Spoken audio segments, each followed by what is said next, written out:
So I'm going to talk today about financial and other targets. Now, most people have targets. It could be losing weight, it could be making more money, it could be saving more money, it could just be doing better in business. Now, most people, including myself, don't meet all of their targets. That's kind of natural. But what are the best techniques that I have found to actually meet your targets? Now, number one, I would say actually don't be a perfectionist. I've talked about this briefly before, but production comes before perfection. In other words, what I mean by that is this. Let's say you say, right, I want to lose some weight. If you just set yourself a really small target, like I tell you what, I'm going to lose 0.1 kilograms in the next week. And you do that, then 0.1% for each of the next few weeks.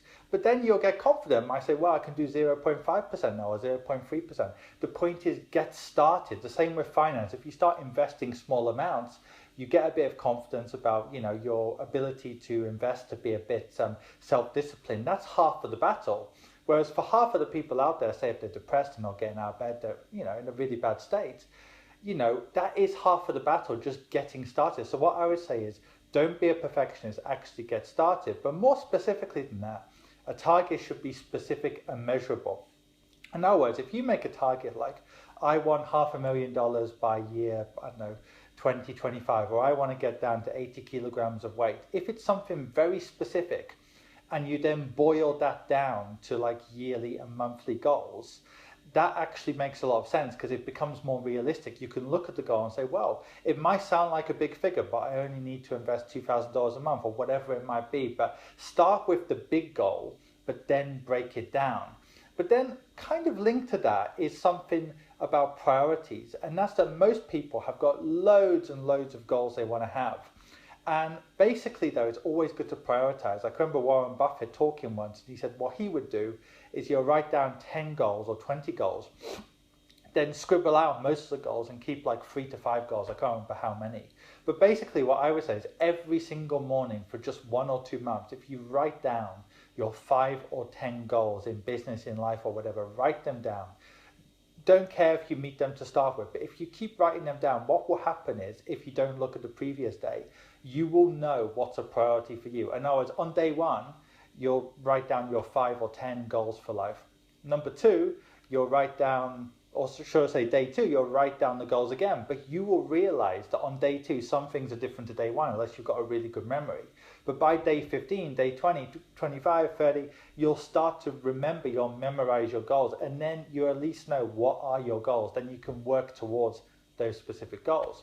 Now, also linked to that is affirmations. Now, I think there's been a lot of, you could say, misselling or misrepresentation of this. There is a lot of bad information out there that basically if you just take a cold shower and have really good body posture and you stand there like, you say, hey, I'm the best, or something stupid like that. Of course, it's stupid to suggest that just because you believe you're going to do something, that is actually going to be half the battle. Well, it is kind of half the battle, but you need to also work hard and work smart. But a lot of studies that have been done have shown that before critical moments like taking an exam, or you've got a very important meeting with a client or whatever, if you focus on positive thinking, it really has an impact. I mean, put it a different way, right? Imagine you were going to a private clinic to see a doctor or whatever, and that person didn't seem very confident. Would you really do business with them, right? You wouldn't maybe do business with an arrogant person, but by the same token, if somebody's confident, you're more likely to do business with them. Same thing with you. If you work on your mindset, a positive mindset, by telling yourself what you're good at, that is also half the battle. And also kind of linked to that, I think, is working on your strengths is always more likely to be more productive than working on your weaknesses.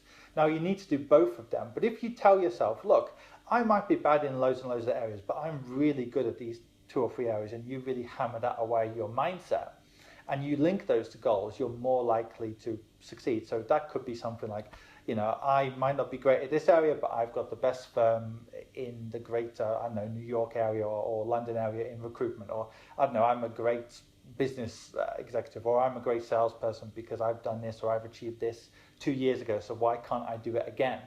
And a lot of these affirmations work best when you remind yourself of previous glory. So say, for example, 5 or 10 years ago, you were doing better at business. You can often say to yourself, well, why can't I do it again? There's actually more money in the world now than there ever has been. So of course I can do it again. I just need to do things a bit differently. And that also leads me on to something about adapting. You need to try many different tactics to succeed. So let's say, for example, you want to get down to 80 kilograms. There's no point just going to the gym. You have to try different things with your diet. And I think the same in business or finance. Try different things. Try investing at the start of the month rather than at the end of the month. In business, try different tactics. You might have to try loads of tactics for just one or two to actually work. And also, if you've got a partner, in the same way you've got like a gym partner, you're more likely to keep to your goals. If you've got a business partner or a life partner, like a wife or husband, whatever it is, if you actually talk about things together and actually plan together, that also works, as well as finally gratitude. If you remind yourself what you're grateful for, it's more likely to put you in a positive mindset. And now, at the end of every day, just think of 2 or 3 things you're grateful for. Tim Ferriss, the author of the 4-Hour Workweek, really talks about this. Every day he spends 5 minutes saying at the start of the morning, what would make today a great day? And at the end of the day, he asks himself a few questions. What's made today great? But how could I have improved on today?